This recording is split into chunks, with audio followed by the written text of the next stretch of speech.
expressing ratios in terms of other ratios. In our previous lessons, we worked through the step-by-step derivations of the three fundamental Pythagorean identities. Now, instead of just looking at them as static formulas, we are going to learn how to use them dynamically. You see, these identities are much more than just theoretical equations to memorize for an exam. They are incredibly powerful tools. They possess a unique property of interdependency, which means that if you can determine the value of just one trigonometric ratio, you can use these identities to find the value of any other ratio. This brings us to our main topic for today, expressing one ratio in terms of another. This might sound a bit technical, but it simply refers to a specific algebraic goal.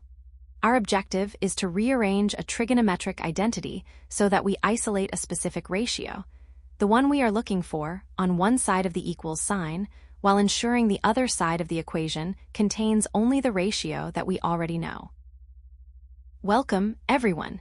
Today, we are moving into a very practical application of what we have learned so far. In the next few slides, I will show you the systematic process for doing exactly that. The conceptual approach. Now that we understand what it means to express one ratio in terms of another, let's look at the how. On this slide, we are going to break down the systematic algebraic process you should follow every single time you encounter these problems. Think of this as your step-by-step roadmap. First, you need to identify the relationship. Before you start moving numbers around, look at what you have and what you need. You must choose the specific Pythagorean identity that links your known ratio to your target ratio. For instance, if you are working with sine and cosine, you'll look toward the first identity we discussed previously.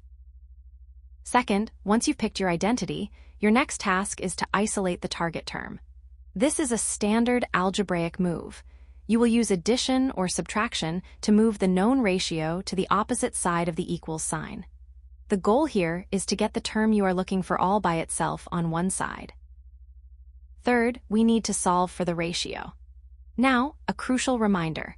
Most Pythagorean identities involve squared terms, such as sine squared of a because we want the linear ratio. Just sine of a, not the squared version. You must remember to take the square root of both sides of the equation to finish the job. Finally, there is a fourth step called substitute for further ratios. This is where the real power of these identities shows. Once you have successfully found a primary ratio, such as cosine of a, you can plug that expression into your quotient identities. For example, if you need to find tangent of a, you can substitute your new expression into the formula where tangent of a equals sine of a divided by cosine of a. In the next few slides, we are going to put this exact four-step process into practice with some concrete examples. Step-by-step derivations. Now that we have understood the general strategy for rearranging these equations, let's put it into practice with a concrete example. On this slide, we are looking at example A, where our goal is to express cosine of a in terms of sine of a.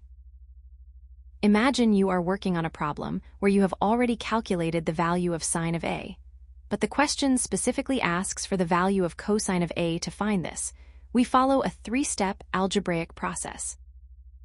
Step 1, we begin with our most fundamental tool, the first Pythagorean identity, which states that sine squared of a plus cosine squared of a equals 1. Step 2, our next goal is to isolate the term we are looking for, which is cosine squared of a. To do this, we use basic algebra by subtracting sine squared of a from both sides of the equation. This leaves us with cosine squared of a equals 1 minus sine squared of a. Step 3, however, we aren't finished yet. As I mentioned in our conceptual overview on the previous slide, we don't want the squared term, we want the linear ratio. So, we take the square root of both sides of the equation. This gives us our final result. Cosine of a equals the square root of the quantity 1 minus sine squared of a. Keep this result in mind, because in the next slide, we are actually going to use this exact expression to derive even more complex ratios, such as tangent. Step-by-step derivations continued. Now that we have mastered how to isolate a single ratio in example A, let's move on to more complex derivations. First, let's look at example B, where we want to express tangent of A in terms of sine of A. This is a bit more advanced because it requires us to combine two different types of identities. To do this, we start with our quotient identity, which tells us that tangent of A equals sine of A divided by cosine of A. Now, remember from the previous slide, in example A, we already did the hard work of finding an expression for cosine of A. We found that cosine of A equals the square root of the quantity 1 minus sine squared of A, so for step 2, we simply substitute that entire expression into the denominator of our tangent formula. This leaves us with tangent of A equals sine of A divided by the square root of the quantity 1 minus sine squared of A now. Our tangent ratio is expressed entirely using only the sine ratio. Next, let's look at example C here. The goal is to express secant of A in terms of tangent of A. For this, we don't need to use the quotient identity. Instead, we look to our second Pythagorean identity. We start with the identity 1 plus tangent squared of A equals secant squared of A. In this specific case, the term we are looking for, secant squared of A, is already isolated on one side of the equation. Therefore, we only have one algebraic step to perform. We take the square root of both sides. This gives us our final result. Secant of A equals the square root of the quantity 1 plus tangent squared of A. As we move to the next slide, keep in mind how these substitutions allow us to link different trigonometric functions together. Real-world application context. Now, I know what you might be thinking. Why am I spending so much time rearranging these formulas? This all feels very abstract. But let me show you why this concept of interdependency, the idea that one ratio can reveal another, is actually a vital tool in the real world, specifically in fields like civil engineering and architecture. Let's look at a practical scenario. Imagine you are an engineer tasked with designing a wheelchair ramp. To ensure safety, you need to know the exact dimensions of the ramp's base. Now, suppose you already know the sine of the angle of inclination, which, as we've discussed, is simply the ratio of the vertical rise to the length of the slope. Because of the algebraic steps we just practiced in the previous slides, you don't actually need to go out and manually measure the horizontal base with a tape measure. Instead, you can use the identity we derived earlier. Cosine A equals the square root of the quantity 1 minus sine A squared. By plugging your known sine value into this formula, you can mathematically calculate the exact horizontal distance required for the ramp. This shows that these identities aren't just symbols on a page. They are shortcuts that allow professionals to solve complex physical problems using only a single piece of known information. However, as we move into the next slide, we will look at some common pitfalls to avoid when performing these very calculations. Common mistakes to avoid. First, let's talk about forgetting the square root. This is perhaps the most frequent error I see. When you are rearranging an identity, like we did in example A, you might find yourself at the stage where cosine squared of A equals 1 minus sine squared of A. It is very tempting to stop right there.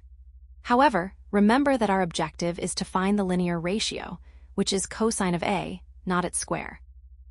To finish the job, you must always apply the square root to both sides in that final step. Second, watch out for incorrect algebraic rearrangement. This is a fundamental rule of algebra. Whenever you move a term across the equal sign, its sign must change. For instance, when we start with sine squared of A plus cosine squared of A equals 1, and we move sine squared of A to the right side, it must become 1 minus sine squared of A. A common mistake is to accidentally keep it as 1 plus sine squared of A, which would lead you to a completely incorrect result. Finally, try not to confuse your identities. We have 3 distinct Pythagorean identities, and you need to pick the right tool for the specific job. If your problem involves a relationship between sine and cosine, use sine squared of A plus cosine squared of A equals 1. If you are working with tangent and secant, use 1 plus tangent squared of A equals secant squared of A, and if you are dealing with cotangent and cosecant, use 1 plus cotangent squared of A equals cosecant squared of A. Keeping these pairings clear in your mind will prevent a lot of frustration. Now, before we wrap up our lesson and move to our final summary, I want to pause and discuss some common pitfalls. As we've seen in our step-by-step derivations, the algebra can get a bit tricky, and it is very easy to make a small mistake that changes your entire answer. Once you've mastered these points, you'll be ready for our final slide, where we will consolidate everything we've learned today. Key takeaways. First, I want you to keep the concept of interdependency at the forefront of your mind. As we saw throughout our derivations, trigonometric ratios are not isolated values. They are all fundamentally linked. This means that if you can determine just one single ratio, you possess the key to unlocking and determining all the others. To perform these conversions, your primary toolset will always be the Pythagorean identities we discussed at the beginning of the session. These identities are the foundation of every algebraic move we made. If you ever feel lost during a problem, just remember the systematic process we practiced. Start with the correct identity, perform the algebraic isolation to get your target term by itself, apply the square root to move from squared terms to linear terms, and finally, use substitution if you need to find even more complex ratios, like we did with tangent. Finally, I highly recommend that you commit these core formulas to memory, as they are the shortcuts to your success. Remember that cosine A equals the square root of 1 minus sine squared A similarly. Sine A equals the square root of 1 minus cosine squared A for the others. Secant A equals the square root of 1 plus tangent squared A. And lastly, cosecant A equals the square root of 1 plus cotangent squared A. All right, we have reached the end of our lesson, so let's take a moment to wrap everything up and consolidate what we have learned today. Master these, and you will find that navigating trigonometric relationships becomes much more intuitive. Great job today.